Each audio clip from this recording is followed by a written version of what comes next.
অস্পষ্ট অধ্যাদেশে বিভ্রান্তি, বঙ্গবন্ধু ও জাতীয় চার নেতা সহ মুজিবনগর সরকারের সবাই মুক্তিযোদ্ধা। শেখ মুজিবুর রহমান ছিলেন, সৈয়দ নজরুল ইসলাম সাহেব ছিলেন, তাজউদ্দিন সাহেব ছিলেন, মনসুর আলী সাহেব ছিলেন, কামরুজ্জামান সাহেব ছিলেন, খন্দকার মুস্তাক সাহেব ছিলেন। এরা সবাই মুক্তিযোদ্ধা। গুম কমিশনের দ্বিতীয় রিপোর্ট, লোমহর্ষক বর্ণনা শুনে হরর মিউজিয়াম করার পরামর্শ প্রধান উপদেষ্টার। নিবন্ধনের জন্য এ মাসে এনসিপির আবেদন, জামায়াতকে দাঁড়িপাল্লা প্রতীক ফিরিয়ে দিতে একমত ইসি।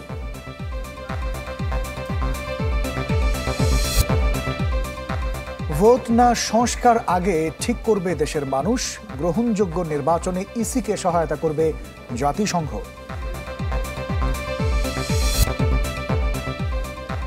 প্রিয়জনের সাথে ঈদ উদযাপনে ঢাকা ছাড়ছে মানুষ, কোরবানির পশুর হাটে জমে উঠেছে বেচাকেনা।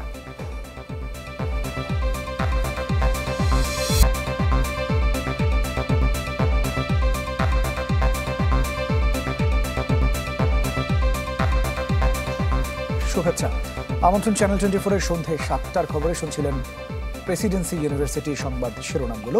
আপনাদের সাথে আমরা দুজন, আমি মোহাম্মদ ইমতিয়াজ, আমি শানাত শারিয়ার।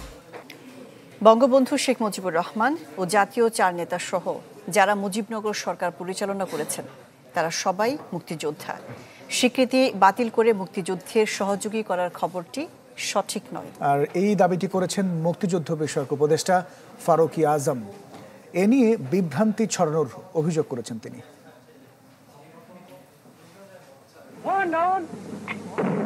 জাতির আত্মপরিচয়ের প্রতীক মহান মুক্তিযুদ্ধ, সর্বোচ্চ আত্মত্যাগে এসেছে স্বাধীনতা অর্জনের গৌরব। মঙ্গলবার রাতে জাতীয় মুক্তিযোদ্ধা কাউন্সিল সংশোধন অধ্যাদেশ 2025 জারি করা হয়। বিতর্কের শুরু সেখান থেকেই। বঙ্গবন্ধু সহ জাতীয় চার নেতার মুক্তিযোদ্ধার স্বীকৃতি বাতিলের খবর চাউর হয় বিভিন্ন গণমাধ্যমে। বিষয়টি নিয়ে সচিবালয়ে সাংবাদিকদের মুখোমুখি হন মুক্তিযুদ্ধ বিষয়ক উপদেষ্টা। জানান, খবরটি সঠিক নয়। মুজিবনগর সরকার এবং তার দ্বারা স্বীকৃত অন্যান্য বাহিনীর সবাই মুক্তিযোদ্ধা। মুজিবনগর সরকার ইটসেলফ এবং তার দ্বারাই স্বীকৃত অন্যান্য সকল বাহিনী যারা সশস্ত্রভাবে যুদ্ধ করেছে তারা সবাই মুক্তিযোদ্ধা হবেন, এটাই। তাহলে মুজিবনগর সরকারের মধ্যে কে ছিলেন? শেখ মুজিবুর রহমান ছিলেন, সৈয়দ নজরুল ইসলাম সাহেব ছিলেন, তাজউদ্দিন সাহেব ছিলেন, মনসুর আলী সাহেব ছিলেন, কামরুজ্জামান সাহেব ছিলেন, খন্দকার মুস্তাক সাহেব ছিলেন। এরা সবাই মুক্তিযোদ্ধা। উপদেষ্টা আরো জানান, সশস্ত্র যুদ্ধ করা মুক্তিযোদ্ধাদের অনুরোধে সংজ্ঞায় পরিবর্তন আনা হয়েছে। সহযোগী অর্থ এই নয় যে তাদের স্ট্যাটাস খর্ব করা হয়েছে। যুদ্ধের সময় কেউ রাইফেল নিয়ে মাঠে লড়াই করেছে, কেউ ওই গান, কবিতা, নাটক ইত্যাদি করেছে, কেউ ফুটবলও খেলেছেন, কেউ কূটনৈতিক কাজে ব্যস্ত ছিলেন। এইটা শুধু আমরা নতুন করে প্রবর্তন করি নাই, এটা 72-তে ছিল, 72-এ ছিল। এই সেম এই যে সংজ্ঞাটা আমরা এখন দিলাম এইটা সেম ছিল, এটা পরিবর্তন করেছে 2018-তে এসে এই সংজ্ঞাটাকে চেঞ্জ করেছে। 2022-এ এসে চেঞ্জ করেছে, দুইবার চেঞ্জ হয়েছে। মুক্তিযুদ্ধ না করেও যারা মুক্তিযোদ্ধার তালিকায় আছেন তাদের সরে যাওয়ার সুযোগ দিতে ইন্ডেমনিটির চিন্তা করছে সরকার। মুক্তিযোদ্ধাদের সংসদটাও পুনর্গঠন হচ্ছে, তখন আমরা যাচাই বাছাইতে যখন যাব তখন একটা ইন্ডেমনিটি সরকারের দেওয়ার ইচ্ছা আছে। যারা অমুক্তিযোদ্ধা হয়েও যারা মুক্তিযোদ্ধা তালিকাভুক্ত হয়েছেন তারা যেন চলে যান। স্বপ্নিল শাহরিয়ার শিশির, চ্যানেল 24, ঢাকা। কে মুক্তিযোদ্ধা, কে মুক্তিযুদ্ধের সহযোগী, এই নিয়ে দিনভর আলোচনা সবখানে। জাতীয় মুক্তিযোদ্ধা কাউন্সিলের নতুন প্রজ্ঞাপনে কিছু ধারা নিয়ে অস্পষ্টতা ছড়িয়েছে বিভ্রান্তি। সংশ্লিষ্টরা মনে করেন সরকারকে অধ্যাদেশটির অস্পষ্ট ধারাগুলো সহজবোধ্য করা প্রয়োজন, দরকার ব্যাখ্যা দেওয়ার। আরো জানাচ্ছেন সাদ বিন শফিক। মুক্তিযোদ্ধা ও মুক্তিযুদ্ধের সহযোগীর গোলকধাঁধায় বিভ্রান্তিতে গোটা জাতি। বিভ্রান্তির সূত্রপাত মঙ্গলবার রাতে জামুকার জারি করা জাতীয় মুক্তিযোদ্ধা কাউন্সিল সংশোধন অধ্যাদেশ নিয়ে। এতে প্রবাসী সরকারের স্ট্যাটাস নিয়ে তৈরি হয় অস্পষ্টতা। 2-10 বলা হচ্ছে, আমি সংক্ষেপে বলছি, যে বীর মুক্তিযোদ্ধার মধ্যে প্রবাসী সরকারও পড়বে, প্রবাসী সরকার, আর এর কোনো ব্যাখ্যা দেওয়া হয়নি। কিন্তু 2-15 গতে বলা হচ্ছে প্রবাসী সরকারের সহিত সম্পর্কিত MNA ও এমপিরা সহযোগী মুক্তিযোদ্ধা হবে। তাহলে এই দুটো আপাত দৃষ্টিতে একটু ব্যাখ্যা দরকার ছিল। এই ব্যাখ্যা না থাকার কারণে মনে হয়েছে যে প্রবাসী সরকারের সহিত যুক্ত MNA এমপিরা সবাই সহযোগী হয়ে গেলেন। তার মানে রাজনৈতিক সরকার মুক্তিযুদ্ধে যারা নেতৃত্ব দিয়েছে তারা গৌণ হয়ে গেল। মুক্তিযোদ্ধাদের সংজ্ঞায়িত করার উদ্যোগকে ইতিবাচকভাবে দেখছেন সুপ্রিম কোর্টের আইনজীবী ব্যারিস্টার ওমর ফারুক, যদিও এর অস্পষ্টতা ভুল তথ্যের বিস্তার ঘটাচ্ছে বলে মনে করেন তিনি। রণাঙ্গনে মৃত্যু ঝুঁকি নিয়ে যারা যুদ্ধ করেছে তাদের সাথে অন্যদের তুলনা চলে না। যারা সহযোগী, যারা দূর থেকে সাহায্য দিয়েছে, যারা অর্থকড়ি দিয়েছে, যারা বিদেশে ছিল, তাদের অবদানও অস্বীকার করা যায় না বা তাদের সাথে তুলনা করা যায় না। তাদেরকে ডিফারেন্ট ওয়েতে যে সংজ্ঞায়িত করেছে আমি সমর্থন করি। তবে এও ঠিক একটা পুয়ার ড্রাফটিং হয়েছে, অর্থাৎ সংজ্ঞাগুলো যেভাবে সংজ্ঞায়িত করেছে এই স্পষ্টীকরণ নেই। অধ্যাদেশে মুজিবনগর সরকারের সাথে সম্পৃক্ত গণপরিষদ ও প্রাদেশিক পরিষদের সদস্যদের মুক্তিযুদ্ধের সহযোগী হিসেবে সংজ্ঞায়িত করা হয়েছে, যেটি সঠিক হয়নি বলে মনে করেন গবেষক আলতাফ পারভেজ। রাজনীতিবিদ ছাড়া, নেতৃত্ব ছাড়া তো যুদ্ধ সফল হতে পারে না। ফলে MNA এবং ওই এমপিদের তরফ থেকে কিন্তু এই বক্তব্য থাকবে যে আমরা কেন সহযোগী মুক্তিযোদ্ধা হব, আমরা কেন সম্মানের নিচের স্তরে যাব, আমরা তো মুক্তিযুদ্ধের নেতৃত্ব দিয়েছি, নেতৃত্ব দানকারী ব্যক্তি আমরা। ফলে তাদের দিক থেকে এই যদি সরকারের ব্যাখ্যা ঠিকও হয়, নতুন যে ব্যাখ্যা, তারপরেও এটা নিয়ে বিতর্ক থাকবে বলে আমি মনে করি, এবং সেই বিতর্কটা কিছুটা প্রাসঙ্গিক। তবে মুক্তিযোদ্ধাদের নতুন সংজ্ঞা প্রণয়নের চেয়ে সঠিক তালিকা তৈরি অন্তর্বর্তী সরকারের অগ্রাধিকার হওয়া উচিত ছিল বলে মনে করেন এই মুক্তিযুদ্ধ গবেষক। ফলে এইটা সরকারের একটা অগ্রাধিকার থাকা দরকার ছিল। সালবিন শফিক, চ্যানেল 24, ঢাকা। দেশ জুড়ে তোলপা ওয়ালটন ফ্রিজ কিনে আপনিও হয়ে যেতে পারেন মিলেনিয়ার। প্রধান উপদেষ্টার কাছে দ্বিতীয় রিপোর্ট জমা দিল গুম সংক্রান্ত তদন্ত কমিশন। বিচারপতি মইনুল ইসলাম চৌধুরীর নেতৃত্বে কমিশন সদস্যরা ডক্টর মোহাম্মদ ইউনূসের কাছে প্রতিবেদন জমা দেন। এ সময় গুমের লোমহর্ষক বর্ণনা শুনে হরর মিউজিয়াম করার পরামর্শ দেন সরকার প্রধান। নির্দেশ দেন নিখোঁজ ব্যক্তিদের খুঁজে বের করার। ক্ষমতা স্থায়ী করতে 16 বছরে হত্যা, নির্যাতনে প্রতিপক্ষকে দমনের অসংখ্য অভিযোগ সরকারের বিরুদ্ধে। আতঙ্ক সৃষ্টি করে নাগরিকদের গুমে জড়িত থাকার অভিযোগ এসেছে আইনশৃঙ্খলা বাহিনীকে নিয়ে। বুধবার যমুনায় প্রধান উপদেষ্টার কাছে দ্বিতীয় তদন্ত রিপোর্ট জমা দিল গুম সংক্রান্ত কমিশন। কমিশন প্রধান জানান, এ পর্যন্ত 1850টি অভিযোগ জমা পড়েছে কমিশনে। এ সংখ্যা ছাড়াতে পারে 3500। আসসালামু আলাইকুম। রাজধানীর ফরেন সার্ভিস একাডেমিতে ব্রিফিংয়ে প্রেস সচিব জানান, গুমের ভয়াবহতা শুনে হরর মিউজিয়াম করার পরামর্শ দিয়েছেন প্রধান উপদেষ্টা। পেট কেটে সেখানে সিমেন্ট ভরে তাকে ফেলে দেওয়া হচ্ছে, কাউকে নদীতে ফেলে দেওয়া হচ্ছে, গুলি করে মারা হচ্ছে, ইনজেকশন দিয়ে মারা হচ্ছে, ট্রেনে বস্তার মধ্যে ভরে ট্রেন লাইনে ফেলে দেওয়া হচ্ছে, ট্রেন লাইন কেটে ট্রেন চলে যাওয়ার সময় তার পুরো লাশটা ছিন্ন বিচ্ছিন্ন হয়ে যাচ্ছে।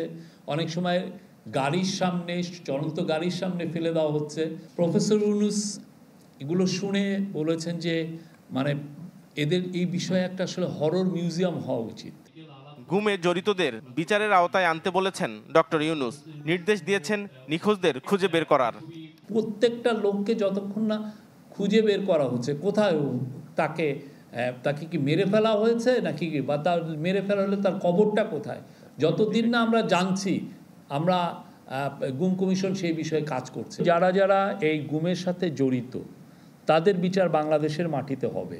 ঈদুল আজহা মিথ্যা তথ্য দিয়ে জনমনে বিভ্রান্ত ছড়ায় এমন সংবাদ প্রচারে আইনি ব্যবস্থা নেয়ার কথা জানানো হয় সংবাদ সম্মেলনে। যারাই এখন থেকে এই ধরনের ভুল সংবাদ প্রকাশ করবেন বা বিভ্রান্তিকর প্রকাশ করবেন, যেগুলো আমাদের মানুষকে বিভ্রান্ত করবে, সরকার তাদের বিরুদ্ধে প্রয়োজনীয় আইনানুগ ব্যবস্থা গ্রহণ করবে। নাফিউল ইসলাম লিংকন, চ্যানেল 24, ঢাকা। ঈদের পর যুক্তরাজ্য যাচ্ছেন প্রধান উপদেষ্টা ডক্টর মোহাম্মদ ইউনূস। এ সফরে গুরুত্ব পাবে পাচার হওয়া অর্থ ফেরত আনার বিষয়টি। পররাষ্ট্র মন্ত্রণালয়ের সংবাদ সম্মেলনে সাংবাদিকদের এ তথ্য জানিয়েছেন ভারপ্রাপ্ত পররাষ্ট্র সচিব রুহুল আলম। তবে সফরে তারেক রহমানের সাথে প্রধান উপদেষ্টার দেখা হবে কিনা এ বিষয়ে আনুষ্ঠানিক কিছু জানে না পররাষ্ট্র মন্ত্রণালয়। কোন স্ট্যাটাসে তারেক রহমান যুক্তরাজ্যে আছেন তাও পররাষ্ট্র মন্ত্রণালয়ের জানা নেই।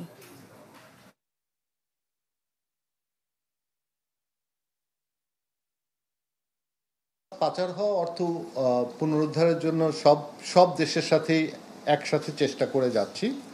সেই চেষ্টার অংশ হিসেবে অবশ্যই যুক্তরাজ্যের সাথেও আমরা পাচার হয়ে যাওয়া অর্থ উদ্ধারের জন্য চেষ্টা চালিয়ে যাচ্ছি। এই বিষয়টি এই পর্যায়ে আমরা হয়তো তাদের কাছে বিষয়টি উপস্থাপন করব। নিবন্ধনের জন্য এই মাসেই নির্বাচন কমিশনে আবেদন করবে জাতীয় নাগরিক পার্টি এনসিপি। রাজধানীর বাংলা মোটরে কেন্দ্রীয় কার্যালয়ে সংবাদ সম্মেলনে এই তথ্য জানিয়েছেন দলটির আহ্বায়ক নাহিদ ইসলাম। এ সময় রাজনৈতিক দলগুলোর আর্থিক সততা এবং জবাবদিহিতা নিশ্চিতে ইসিকে আরও কঠোর নীতিমালা গ্রহণের তাগিদ দিয়েছেন তিনি। নির্বাচন কমিশনের কাছে আমরা যখন রেজিস্ট্রেশন নিতে যাব, আমাদের এই মাসে সকল কাগজপত্র জমা হবে। যেহেতু আমাদের দল একটা এখন প্রাতিষ্ঠানিক রূপে যাচ্ছে রেজিস্ট্রেশন, আমরা আশা করি আমরা দ্রুত সময়ের মধ্যে পাবো। তাই আমরা আর্থিক যে ব্যবস্থাপনাটা সেটা আমরা সম্পূর্ণ প্রাতিষ্ঠানিক ব্যবস্থাপনার উপর দাঁড়াতে করতে চাচ্ছি। জামাতে ইসলামীকে দাঁড়িপাল্লা প্রতীক ফিরিয়ে দিতে একমত ইসি। কমিশন সভা শেষে ব্রিফিংয়ে এই তথ্য জানিয়েছেন নির্বাচন কমিশনার আবুল ফজল মোহাম্মদ সানাউল্লাহ। সবকিছু বিবেচনায় নিয়ে নির্বাচন কমিশন নীতিগতভাবে সিদ্ধান্ত নিয়েছে যে জামাতে ইসলামের দাঁড়িপাল্লা যে দলীয় প্রতীকটি ছিল সেই প্রতীকটা ফেরত দেওয়া হবে, তারা ফেরত পাবেন। অর্থাৎ তারা তাদের দলীয় নিবন্ধন এবং দলীয় প্রতীক দুটি ফেরত পাবেন। তবে দলীয় প্রতীকটি এখন যেহেতু আমাদের এসআরও করতে হবে, এটা একটা দাপ্তরিক প্রক্রিয়া আছে, একটু সময় লাগবে। সংস্কার আগে নাকি নির্বাচন, তার সিদ্ধান্ত নেবে এদেশের মানুষ, এমনটা জানিয়েছেন জাতিসংঘের আবাসিক প্রতিনিধি ও সমন্বয়কারী গুয়েন লুইস। আশ্বাস দিয়েছেন সুষ্ঠু, গ্রহণযোগ্য ও অংশগ্রহণমূলক নির্বাচনের জন্য কমিশনকে সহায়তা করা হবে। কূটনৈতিক রিপোর্টারদের আয়োজনে ডিক্যাপ টকের অতিথি ঢাকায় জাতিসংঘের মিশন প্রধান গুয়েন লুইস। বক্তব্যের শুরুতে বাংলাদেশকে জাতিসংঘের গুরুত্বপূর্ণ অংশীদার উল্লেখ করে ভবিষ্যতে সম্পৃক্ততা আরও বাড়ানোর কথা বলেন তিনি। প্রশ্নোত্তর পর্বে আসে বহুল আলোচিত মানবিক করিডর প্রসঙ্গ। এ নিয়ে জাতিসংঘের সাথে আলোচনা হয়নি বলে তিনি স্পষ্ট করেন। মানবিক করিডোর বাস্তবায়নে বাংলাদেশ ও মিয়ানমারের আনুষ্ঠানিক সম্মতি প্রয়োজন। সেটি হলেই কেবল জাতিসংঘ সহায়তা করতে পারে। এটি নিয়ে এখনো কোনো আলোচনা আমাদের সাথে হয়নি। জাতিসংঘ নির্বাচন কমিশনকে কারিগরি সহায়তা দিচ্ছে উল্লেখ করে গোয়েন লুইস আশা করেন গ্রহণযোগ্য ও অংশগ্রহণমূলক হবে ভোট। নির্বাচন কমিশনকে সুষ্ঠু, গ্রহণযোগ্য ও অংশগ্রহণমূলক ভোট আয়োজনে সহায়তা করছে জাতিসংঘ। অংশগ্রহণ মানে সমাজের সব শ্রেণী পেশার মানুষের ভোট দেওয়ার সুযোগ। জাতিসংঘ ফ্যাক্ট ফাইন্ডিং মিশন জুলাই হত্যাকাণ্ডের প্রতিবেদনে রাজনৈতিক দল নিষিদ্ধ না করার কথা বলেছিল। এই অবস্থায় আওয়ামী লীগ নিষিদ্ধের ব্যাপারে সংস্থাটির ভাবনা জানতে চান সাংবাদিকরা।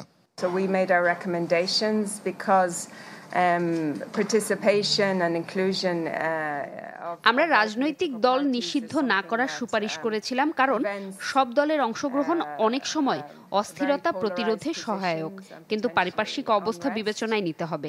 সরকারের আওয়ামী লীগ নিষিদ্ধের সিদ্ধান্ত এ দেশে বিদ্যমান বাস্তবতায় বুঝতে হবে এবং এটা সরকারের খুবই রাজনৈতিক সিদ্ধান্ত। ঢাকায় জাতিসংঘের মানবাধিকার বিষয়ক অফিস চালুর বিষয়টি প্রায় চূড়ান্ত। গোয়েন জানান সরকারের সংস্কার উদ্যোগে জাতিসংঘের সমর্থন অব্যাহত রাখার কথাও বলেন Gwyn Lewis. Morshed Hasib, channel 24, Dhaka. আপু এখন কিছু খাওয়াও। এখন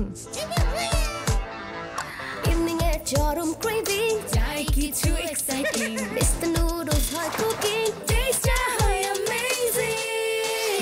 mister noodles, amazing test. Mister noodles, enjoy the best. Mister noodles, amazing test. Mister noodles, mister noodles, mister noodles. Budget নিয়ে সবার মতামত পর্যালোচনা করা হবে, এরপর 22 জুন উপদেষ্টা পরিষদে পাশ হবে। এই তথ্য জানিয়েছেন অর্থ উপদেষ্টা সালেউদ্দিন আহমেদ। দাবি করেছেন ঈদ উল আজহার লম্বা ছুটির কারণে অর্থনীতিতে বিরূপ প্রভাব পড়বে না। আবার আমরা স্টক টেকিং করবো, কার কে হিসাবে বাজেটের বিভিন্ন মন্তব্য থাকবে, সাজেশনগুলো যে আমরা নেব, সেটা তো আমরা বলেছি 19 তারিখ পর্যন্ত খোলা থাকবে। বাজেটের ব্যাপারে 22 তারিখ আমরা ক্যাবিনেট মিটিং হবে। আমরা তো আগে থেকে কন্টিনিউয়াস তো আসতে থাকবে, একদিনে কি সব মতামতকে একদিনে অলরেডি তো আপনার মতামত দেওয়া শুরু করেছেন। তো এদিকে বিএনপির স্থায়ী কমিটির সদস্য আমির খসরু মাহমুদ চৌধুরীর অভিযোগ, বাজেট প্রণয়নে রাজনৈতিক দলগুলোর সাথে আলোচনা করেনি অন্তর্বর্তী সরকার। রাজধানীর গুলশানে দলের চেয়ারপারসনের কার্যালয়ে বাজেট প্রতিক্রিয়ায় তিনি বলেন, প্রস্তাবিত বাজেট একমুখী ও গতানুগতিক।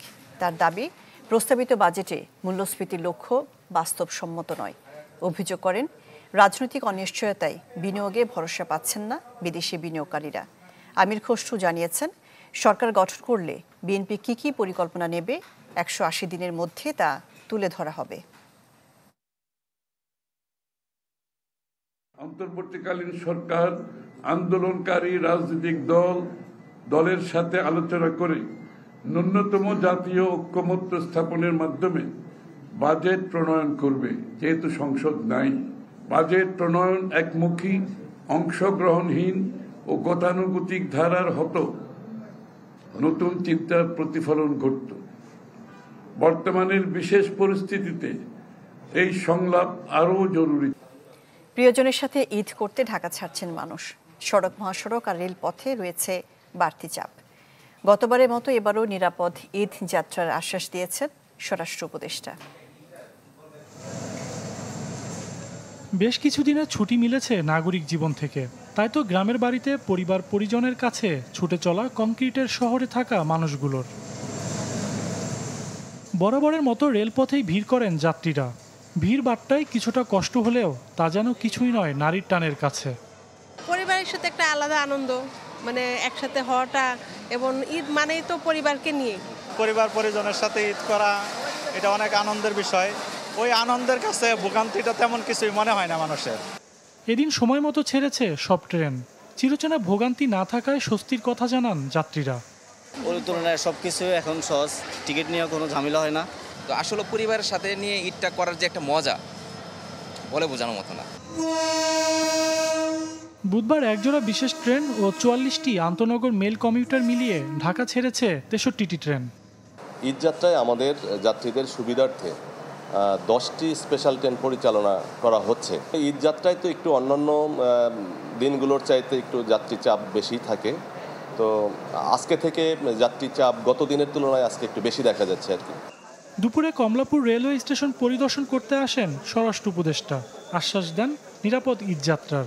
কোনো ধরনের আমার মনে হয় সমস্যা হবে না, যাত্রীরা যেন নির্বিঘ্নে যেতে পারে সব ধরনের প্রস্তুতি নেওয়া হয়েছে, এবং আমি আশা করব আল্লাহ দিলে যাত্রীরা নির্বিঘ্নে যেতে পারবে। এদিকে ঢাকা টাঙ্গাইল ও ঢাকা ময়মনসিংহ মহাসড়কেও বাড়ছে ঘরমুখো মানুষের চাপ। যান চলাচল স্বাভাবিক ঢাকা চট্টগ্রাম মহাসড়কে। সজল সাইক, চ্যানেল 24, ঢাকা। এবারে সিঙ্গার বেকো সৌজন্যে কোরবানির হাটের খবর।